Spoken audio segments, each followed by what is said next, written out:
Vocal testing প্রক্রিয়া সম্পন্ন করলাম। এবার গানটি আমরা বিটের সঙ্গে শুনে দেখব।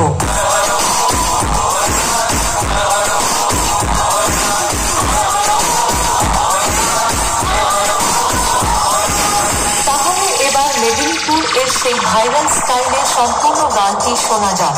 আশা করি গানটি আপনাদের হৃদয়কে স্পর্শ করবে।